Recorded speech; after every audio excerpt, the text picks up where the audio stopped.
and welcome to Yavapai Speaks. This is a program covering all of Yavapai County and northern Arizona, but actually, as we're going to find out, we're moving beyond northern Arizona. While we're focusing on Yavapai and northern Arizona, we're looking at the entire state. And today, to start us off with that endeavor, is State Senator Mark Finchem. Now, Senator Finchem is from Yavapai County, so we're safe there. We're still dealing with Yavapai County, but we're going to be discussing state issues. So welcome to Yavapai Speaks, and Senator, welcome to our first show. Thank you very much. I appreciate the opportunity for talking to constituents all the time. Well, that's what you're going to be doing, but as I just said to everybody, this program is going to go statewide. We're ready to produce it and send it downstate and around state and up and down state, okay? So for those of you tuning in, thank you, and I think you're going to really enjoy not only the stories and the individuals and some of the incredible talent in Yavapai County, northern Arizona, but also around the state of Arizona. So, Senator, today is the beginning of the legislative session. You have the State of the State by the governor. You're sworn in officially, and the Senate goes to work. We're off to the races. Off to the races. We got 120 days to get business done under the Arizona Constitution. Well, let's talk about some of that business. I know we're not going to cover all of it. And ladies and gentlemen, I've already agreed with Senator Finchem that he'll come back, since he's representing Yavapai County, about every 3 weeks. It might be 3.5, but about every 3 weeks, and give us an update on legislative matters. But with that said, Senator, what do you think are the most pressing items of business for this session? Security, security, security. Whether it's border security. So and it's not trite. It's security on all fronts. So we have domestic security, which is linked to national security, but we need to understand that the federal government has its sphere of responsibility, and the state government has its sphere of responsibility. The two may have a healthy tension. It's kind of like the sun and the moon. We spin around. Hopefully we get something done while we're spinning around, but we're linked to each other, but we don't interfere with each other, okay? As you well know, and I'm sure many of you viewers know, the federal government was born out of the states when it was originally formed up. Now, was Arizona created by the federal government? No, Arizona was created by Congress. There's a distinction there that's worth noting. So in 1912, Sweethearts Day, February 14th, Arizona became a state. In that, we have the right to protect our security. So border security is very much a domestic security issue. Then we have cybersecurity. We are under a constant attack by adversaries, not just the CCP, but Iran, all of the bad actors in the world who would like to see America go away. They're constantly assaulting our cyber network. Not only do we have a problem with the federal government, but we also have a problem at the state government level. When a bad actor can penetrate DOD's systems and obtain sensitive information, they can sure as heck penetrate Arizona state computers and do exactly the same thing. So we've got that issue. Then, of course, we have election security. I think that everybody has acknowledged, including Adrian Fontes, who is occupying the Secretary of State's office right now. He's finally had to come to the realization and the understanding that, yes, indeed, there was a problem in 2020. There was a problem in 2022, which many think he benefited from. And it even manifested itself to a lesser extent in 2024. So that's border security, cybersecurity, election security. Then, of course, we've got some of the more mundane roads, education, and public safety. Those are the three primary functions of state government. Yeah. Everything else is nice to have, okay? What we're going to be focused on in the first half of the legislative session is the must-haves. Okay.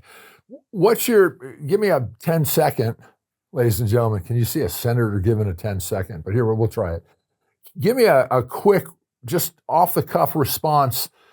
What do you think Governor Hobbs will say in relationship to what you just mentioned? Will she even address it, or will she just pass it by obiter dictum and move on to more important things in her mind? Well, we shall see, but I think she's already been roundly informed by the incoming director of security, Tom Homan. If she interferes, she'll be arrested. I know Tom Homan at a very personal level, and that is not a man to take lightly. He does not say something unless he fully intends to execute. So that's true. That's true. You know, I know I've exceeded my 10 seconds, but I'm going to take another 10 seconds. Perhaps the governor has an opportunity to walk back her hubris and pride in being the governor to veto more bills than any other governor in the history of the state. That's not leadership. That is political chicanery. And I think that perhaps the governor may be coming to the understanding that she's not going to get reelected with just Democrat votes, because Democrats in this state are in a 1/3 minority. So you better be able to appeal to everyone. That includes independents and perhaps even some Republicans. You're going to have to be able to explain what your policy agenda is, how that is best for the people of Arizona, and how it's not just to serve the interests of a political party that wants to get you either reelected or wants you gone. Now, as a senator, what would you say are now this is really personal, top 3 pieces of legislation that you're really monitoring or you've even introduced? I know there may be more, but let's just say the top 3 for you personally. Well, I think number 1 on the list will really surprise people. It's election security, transparency, and efficacy. Okay, so we tend to treat our ballot as though it's just a piece of paper, but quite frankly, the ballot is more valuable than every dollar that you have in the bank. It is the currency of your franchise. Think of it that way. And if your vote is not being counted properly, if it is somehow interfered with, if you're disenfranchised by the acts of another, those are things that I take very, very seriously. I have ever since November 30th of 2020, when I held the first ever legislative hearing on performance of an election in Maricopa County.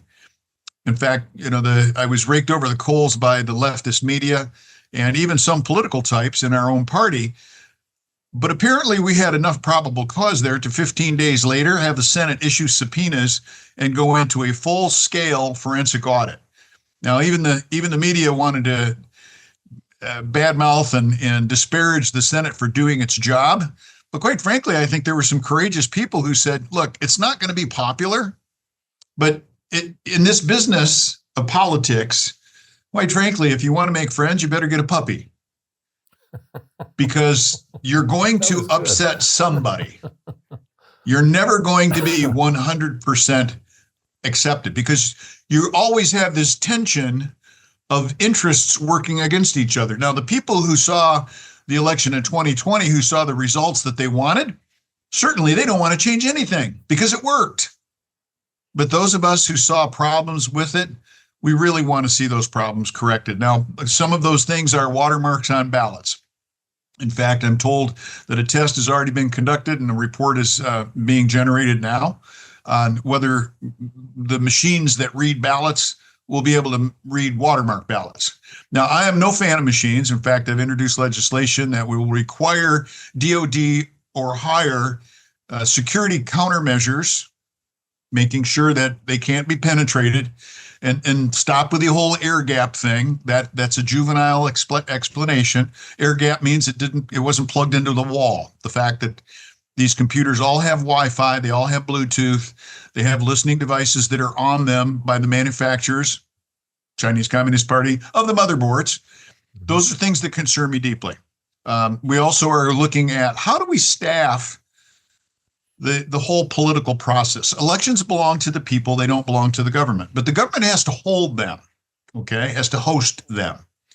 So one of the things that I've introduced, in fact, just a few minutes ago, I introduced the bill down in the Senate office to make jury duty and poll worker duty on the same plane. You get to choose. How do you want to serve your community?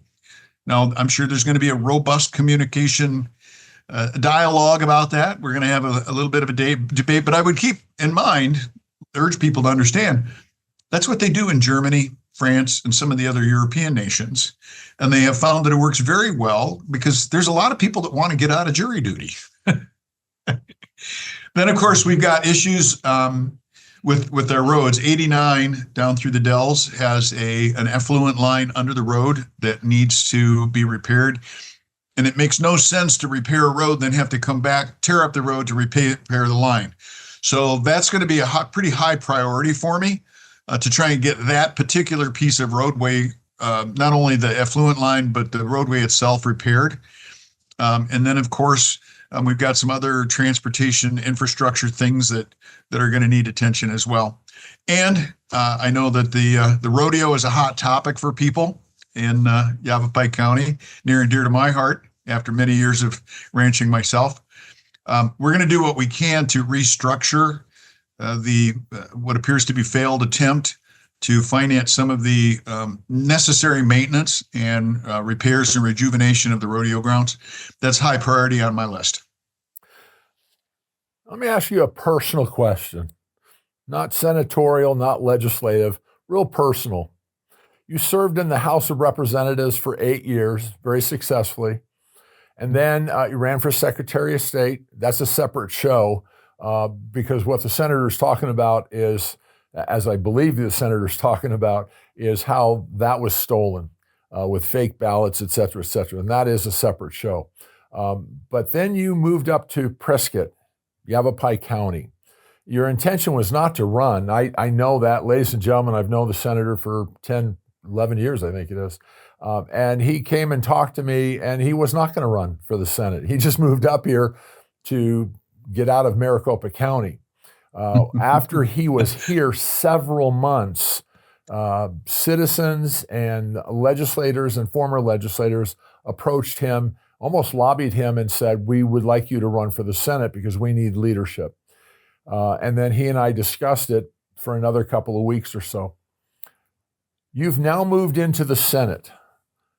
Now, this is going to be a strange question, but it's my show. What's it like being a senator? I know you're new at it. I know you've been in the House. You've been around the Capitol. I understand all of that, but you are now a senator. Is there any, in your mind, down deep in here, last night when you were sleeping and getting ready to wake up in the morning, was it any different? Were you nervous? Were you alarmed? Were your eyes big going, oh my gosh, what have I done? What's it personally now? You're assuming I slept last night. I'm being kind, but Yeah. what I'm asking you to do is really be vulnerable, vulnerable and personal. What's it like being a senator? You're new at this. You've gone from the House to the Senate. I may be officially new at it, but since the day after the election, I began working for the interests of the people. And I want to be very clear. I will have the same view of this role in the Senate that I had as my role in the House of Representatives. I'm your employee. I work for you. The legislation that I'll be introducing has come from all over Yavapai County. Individuals with ideas, things that they see as a problem, things that they would like to have action on. And the whole point of introducing legislation isn't to get it adopted. It's to have the debate. It's to have the family fight, if you will. It's to have the argument, is this necessary? And if it's necessary, just how far does government need to go to correct whatever perceived problem there is? Now, there's lots of legislation that's introduced that never makes it off the table. I mean, it is gone for good, or sometimes it's one of those zombie bills that comes back year after year after year because everybody agrees that it's not a good idea, but sometimes members think it is. Okay. So the real issue for me is to see to it that the people of Yavapai County's voice, collectively and individually, is heard at the state capitol. That's one of the reasons that I'll be opening a legislative office in Prescott. That is coming. It'll be a Senate outreach, community outreach office, and it will be staffed Monday through Friday with volunteers. So if folks would like to be a part of that program, Be delighted to have a conversation with them. They can send an email to me at the state legislative office at mfinchem, Finchem, at azledge.gov. We'd love to hear from you, and we will see what we can do to plug you into that program. Now, in that office, we will have a state computer where people will be able to engage the request to speak system, which is where you can directly comment on bills that are of interest to you. So, the question is well asked, Lyle. As an employee of the people, I take that very seriously. And like I said, I've been working since the day after the election. Immediately after that, I was contacted by Senate leadership. I mean, literally the next day. And it's like, okay, your vacation's over. You need to get back to work. And it has been a pretty wild ride over the last 6 weeks, getting bill language together, meeting with constituents, touring everything from, the road to Poland and find out, okay, what do we need to do to improve that for fire ingress and egress? As a retired firefighter, DPS officer myself, I know how important that is. All the way up to, okay, so how do we protect the world's oldest rodeo? How do we improve that? How do we make that profitable? How do we improve the quality of life, at least preserve, if not improve the quality of life for the residents of Prescott Valley, Dewey, Humboldt, Sedona. Right now, we've got an issue up in Sedona with VRBOs and vacation rentals. We have an issue with transportation. We've got an issue at the airport. We don't have enough pad space for critical infrastructure for interagency aircraft that are fighting forest fires. So this is not a simple task. And for people to think that when you're in this office, you're only in office for 120 days and then you go home. Time out. No, that's not how this works. Okay. That means you're in session for 120 days. This is a full-time job for the next 2 years. And I look forward to serving the people of Arizona and specifically Yavapai County Legislative District 1. But what does it mean to me personally? God built me with a heart for service. And I'm delighted to have the opportunity to serve. Thank you so much. Senator Finchem will be back somewhat frequently, not because we're promoting anything or running his campaign, but because we want to hear here in Yavapai County from this senator about every 3, maybe 4 weeks, what's taking place. And to that effect, he's going to be having once a month a town hall meeting. The first one is this January 23rd. It's a Thursday evening at 6 p.m., and it will be at the Palace in downtown Prescott. So you're all welcome. And if you're from New Jersey, if you want to fly on out, it's right across the street from the old courthouse in downtown Prescott at 6 o'clock, January 23rd. And then I think it's every third or fourth, we're going to post it in numerous places once a month on, I think, the third Thursday of that month at 6 p.m. The senator is going to be up here for a town hall. And just come on in to the Palace and ask questions.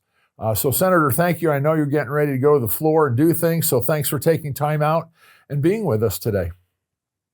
Thank you very much, Lyle. And my parting statement to people, buy crypto. Okay, that's another show. Thank you very much. I know what you're saying. Thank you very much. Senator Finchem has been our first guest. We're waiting to see the Speaker Pro Tem of the House of Representatives, Neal Carter, and he'll be coming on right now. Thank you, Senator. Thank you.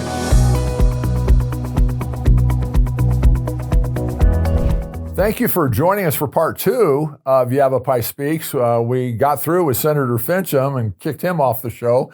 Now we have, that's probably going to cost me.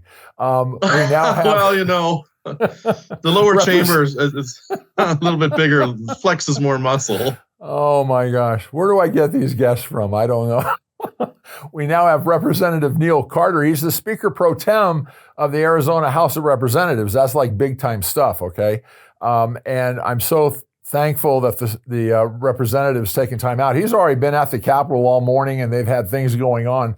This is the first day. Everything gets convened today, the House, the Senate, state of the state. So these guys are really, really swamped. And I really appreciate, Representative, you taking so many minutes out to join us today. Representative Carter, you are down in the South Phoenix. You're actually further than that, Oro Valley area. Isn't that correct? I live in Pinal County. Yeah, it's called Santan Valley. Incidentally, Dr. Lyle, it's really great to be here, and thanks for having me. and yes, we're starting up today, but there's a lot of ceremonials, so it's a lot like a graduation or something on the first day. My wife says it's a lot like school down here. They take attendance and you say the pledge, and there's a truancy officer, and but no, it's really good to see you. Yes, sir. It's so good to see you, Speaker Pro Tem. And he will now be a co-host with me from now on. He'll be the comedy portion of the show. So as we move forward, he's got a great sense of humor. He has served in the House. I believe you're starting your 6th year. I'm starting my 4th year. I was actually appointed when Representative Frank Pratt, God rest his soul, went to his eternal reward, and I was appointed. Shakespeare said that there's some men who are born great, some achieve greatness, and some have it thrust upon them. Well, there's some men born into politics, some who achieve politics, and some have politics thrust upon them. And I'm definitely the third variety. In many ways, I wander around here going, "What am I doing here?" But here we are. God bless America. Yeah, you are. But I got to know you several years ago when we were doing the joint legislative hearings on election fraud. Election integrity. In Oro Valley, I remember. Mm-hmm. That's correct. And, it had been my privilege to work with a number of elected officials, not only in the legislature, but all over and outside of Arizona, too, a number of people. And after 12 years, you get to be pretty good at finding those that are truly servant leaders and humble about it, and those that are looking for their next parking place. And I found you to be of the first category, a servant leader, somebody who's truly impressed with the surroundings, and there's nothing wrong with that, in my opinion. When you take a look at the history of our state, the capital, and all of that, and there you are on the floor, it's impressive. I really appreciate that. It's funny you mentioned parking. It didn't go to your head. It didn't go to your head, is what I saw. Also, when I was appointed, they talked about parking and offices, and I told them you can put me in Mesa and I'll take the bus. I'm just glad to be here. But parking is a real thing down there at the Capitol. There is none.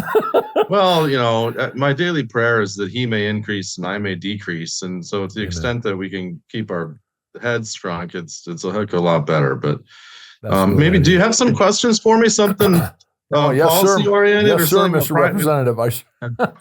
As we start, we could joke all day, but your viewers probably want something of substance, right? Oh my! As I said, my co-host will be with us from now on, and we'll be carrying this conversation on for infinity. As we start the legislative session today, what would you say? And this is just your opinion. It's not it's not an official opinion. This is just you. You're on the floor. You're there. What do you think are the top 3 issues facing Arizona right now, from your perspective? Well, I'm glad you asked. And my perspective is the people's perspective, in the sense that I knock on a lot of doors. I always knock on doors. They're 2-year terms. I never really stop running. First time I ran, we knocked on 2,000 doors. I'm always knocking on doors. Last weekend, there was a gun show. So if I'm not knocking on doors, I'm getting signatures at some event, and I talk to people. And what and I say we because my colleagues too are hearing mostly, is that families are being crunched. I can speak for I'm a citizen too. I live here and have to make payments and things, and have 2 daughters, and we're not buying steak anymore. We can't afford it, switch to pork chops and different things, but God bless us. We're still taken care of, right? By the good Lord provides, but the prices have gone up, the price of all kinds of things. So I'm hearing a lot about inflation, about prices, about increased cost for housing and so on. I'd say that's one thing. The second thing we hear a lot about is public safety. Public safety being the border, certainly, but all the way from your front door to the border. Promoting public safety is one of the biggest things we hear about.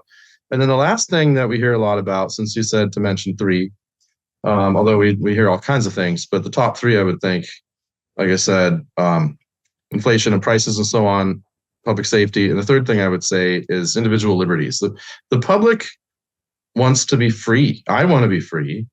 And I don't just mean First Amendment, certainly Second Amendment freedom, but medical freedom and school choice, parental rights and freedom. So I think those are kind of the top three things. And as a majority, we are listening. We're listening to the people and we're listening to you. We really are, and we hear you. And we hear, and we've come up with a plan which we think is advancing the people's business. And we call it the 3 Ps. We're going to be preserving the American dream.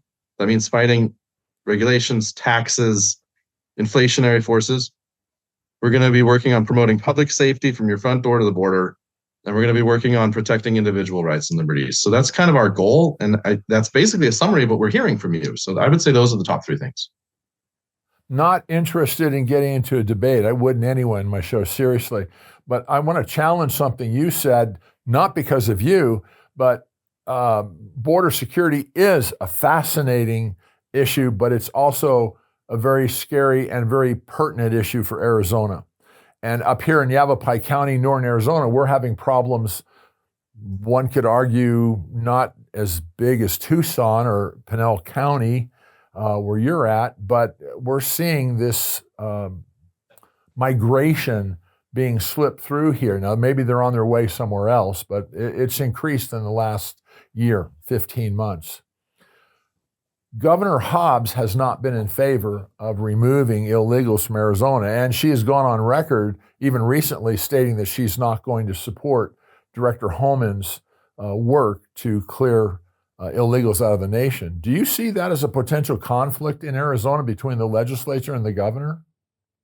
Well, we are a system with separate branches, not co-equal. I think the legislature was intended to be foremost, but obviously we can't control the governor. There are various, you might call them flashpoints between our various worldviews, but we're supposed to do our job. And we're doing our job. We're listening to you. We're representing you. We're advancing good policy. Now, if the governor is on board or not on board, then that's her problem in a sense. I want to come back to the border, though, that you mentioned. The border is not just a line in the sand where maybe there's someone crossing or some problem or something. The border means a number of things. We have infectious diseases that are cropping up in Los Angeles that we are vaccinated for in this country. Things we haven't seen in a long time, MMR, like measles, for example. When's the last time you heard of a measles case? It probably was in your grandfather's day or something. We're starting to see increases in polio. My sister-in-law works with volunteers with the Rotary International, and they're trying to eradicate polio, and that's an unsettling thing. The border is a humanitarian crisis. So whatever you may think, if you're for immigration or against immigration, fine, but people need to come the right way. And, I lived in France, believe it or not, for about 2 years. And I had to take a tuberculosis test. It's normal. You go into another country and there's checks like this to ensure the public safety of the others and yourself. And it's also a justice concern. It's about justice and fairness. And when we talk about the border, we cannot let the left capture their narrative and try to redefine this as something to do with the color of your skin. It has nothing to do with the color of your skin. It has to do with public safety and health. And it also has to do with fairness. So I'll tell you, when I went to the university, I was blessed to go to the university. I had a roommate from Vietnam. And at the time when we were roommates, he was not a citizen. And he's a citizen now. And when he became a citizen, I bought him a copy of Barry Goldwater's book. Actually, I figured you can vote now, read this. But anyway, the point is that he had to wait 12 years. He had to wait 12 years to be a citizen. It's not fair. It's a justice concern. It's not fair to cut the line in front of the others. So we need to get back as conservatives and people who believe in the rule of law, because that's what this country was founded on, the rule of law. If you want to change the immigration law, be my guest. You can work through the system. You can change the immigration law. But so long as there is a law, we're one nation under the law, and we need to follow it for fairness concerns and for public health, really. Excellent. Now, I'm going to push you on something, not to be funny. You're the Speaker Pro Tem of the House of Representatives. 2 parts to this question. Would you please explain to our citizens what that is? and your position, authority, and influence in that position, but also from that position, do you have that much more influence over House members that they will begin to stand for what you just shared instead of being weak and afraid? Well, that's a two-part question, so I want to make sure I address both parts of it. So I'm just going to take quick notes here. I'll tell you, since you asked what is the position, and then you want to know if there's influence over others. And so what is the position? If you asked my wife, she'd say it's just a babysitter, making sure people don't talk out of turn on the floor. So my wife's version is, well, you're the babysitter. I would put it a little bit more politically. I would say I'm like a traffic cop. The traffic cop is telling, you can go, you sit down, you get 3 minutes to speak, and in short, you run the chamber when the speaker is absent or cannot run the chamber. So the speaker can run the chamber, or I will run the chamber, and it really is in many ways like being a traffic cop. That's kind of the mechanics of it, if that makes sense. So the role is to represent the speaker and the body as he does to an extent, also to preside over proceedings, like I say. And then in terms of influence over colleagues, legislatures are very interesting places. I know you know that, Dr. Lyle, from being around here so long. Each member is really like a kind of a tiny sovereign who is an equal. And you might say, to quote the Romans, ancient Rome, the speaker is kind of like the first among equals, selected by his colleagues or her colleagues and replaceable at any time. And legislatures are interesting because they really are direct democracy. Everything is about rule of the majority. Obviously, in our country and in our state, we are not a direct democracy, we're a republic, but in the legislature, it truly is a direct democracy, and the majority rules at all times. And so that's kind of how it functions. So at the end of the day, any member has the right to do what is in his or her conscience, and that's how the system works. I think that politics is the art of the possible, and that the way to achieve things is to develop relationships with your colleagues, and to remember that it's about policy, not personalities. This isn't, he's for this and you're for that. You just look at the policy, and today you might be for something that someone's working on, and tomorrow you might be against their bill. I'll tell you a funny story. I was in a committee where I was asked to sponsor a bill involving juror pay. We pay jurors the $12 or something, which doesn't cover the cost of the chimichanga for lunch, and the courts had come down to ask for something less disrespectful of the jurors' time. And so I'd sponsored that bill.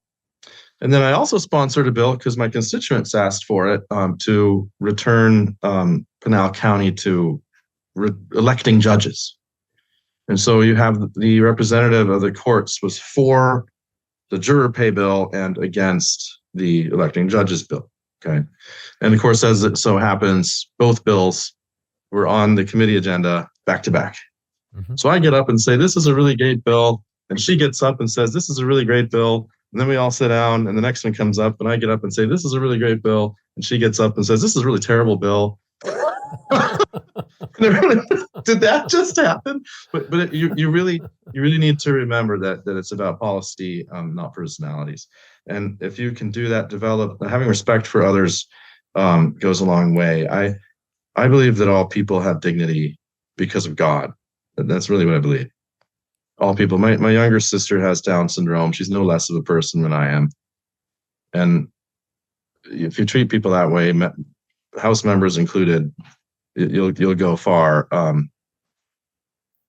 So that's what I would say. Mr. Speaker Pro Tem, thank you. I met you years ago, as you know, but I'm taken back right now by your transparency, and in a good way. I mean that sincerely. I'd like to have you come back. Let's get a few weeks going into the legislative session, and then let's check back in with you on how things are going, how the art of the possibility or the art of the possible is working. I agree with you. I've been very humbled and privileged to see a lot of legislation from behind the curtain, not just on the floor. And that was a very profound statement, the art of the possible, where you have people with different points of view addressing the same issue. And how do we come together for the good of the state, for the good of the people? So I'd like to have you come back and let's check in a few weeks, see how the legislative session's going, what your insights are, and how much of the art of the possible has already occurred. For sure. I'd be pleased to meet with you, and I'd be pleased to meet with any of your viewers too. I always tell people I'll meet with groups of one or more. So, even if it's just myself sitting there drinking a coffee, I'll buy you a coffee, okay. That's on record, by the way. That's fine with me. That's on record. Representative Carter will be buying Dr. Lyle's coffee and bagel. You heard it here first. That's fine with me. It's fine with me. And so it'd be great to see you. But honestly, if there's anybody in Yavapai or throughout the state that wants to speak, our numbers and our email is public. If you're down here, we can meet. Traveling to Yavapai is infrequent for me during the session. I was last there in November, I think. I think it was November. I don't remember. But yeah. No, that's fine. Well, you're right. It is very difficult to travel anywhere during the session because of your time constraints. But we'll have you back on and get some catch up as to what's going on in the legislative session. And then after it sine dies, after it adjourns, ladies and gentlemen, we'll have you come up here and speak from a personal standpoint, not just from a political standpoint, but from a personal standpoint, from somebody who happens to be serving in a political arena. People are serving in various other, so we'll try that. Ladies and gentlemen, my really great guest has been Representative Neal Carter, Speaker Pro Tem of the Arizona House of Representatives. And I just really hope that you really listen to what this gentleman had to say, not only about some professional issues and legislative issues, but about him personally and how he views things as a servant leader. So, Representative, thank you very much again. I know you've got to go. They're waiting on you because of today. Yeah. I know you're looking up there and your AA is going, cut it off, cut it off. There are several guests, and my family too. I have a 5-month-old and a 2-year-old, and they don't wait for anyone. The little Carters who I didn't get to, I knew about them, but I never met them. I knew about them. And please give a great hug to your wife, who I just think is really like you, very unpretentious and very gracious. So thank you very much, Representative, and have a great session, and we'll see you again. Yes, sir. God bless you. Thank you very much. Amen. Thank you. Thank you, ladies and gentlemen, for joining us today on Yavapai Speaks. I hope you enjoyed our guests, Senator Finchem and Representative Carter. And I'm going to tell you, ladies and gentlemen, there are very interesting folks across Yavapai County that will be guests coming on here. They have something really remarkable to share about themselves, about what's going on in their world. We will have other elected officials on also. So please join us for this new show called Yavapai Speaks. Now, I want to give a shout out there in Skull Valley to a place I just found. I knew about it for years. I just contradicted myself. It's called The Forge at Skull Valley. The Forge at Skull Valley. It's the old cafe, the old gas station as you come into Skull Valley on the left-hand side. It was taken over and converted into a cafe, coffee shop, and it was just sold a couple of months ago, and I was nervous who was going to take it over. Well, the folks that took it over live out there. They have a nice ranch, and they're growing organic beef off their cows and their chickens and whatever else they're growing. I'm going to learn more about them. But if you're going out in Skull Valley and you want a cup of coffee and something to eat, go to the Forge at Skull Valley. They're not sponsors. I said to them I would do this. So here I am holding up a card from them. Maybe I can talk them into being sponsors, but I just wanted to do this because it's such a unique place and they really care about the community. Good food, it's all organic, nice stuff, and they have some great cookies also, by the way. So the Forge at Skull Valley. And then also January 23rd, Thursday, January 23rd at the Palace in downtown Prescott. There will be a town hall meeting with Senator Mark Finchem, and every month thereafter during the session, about the third Thursday of every month. So thank you for joining us today on Yavapai Speaks, and I look forward to seeing you on our next show.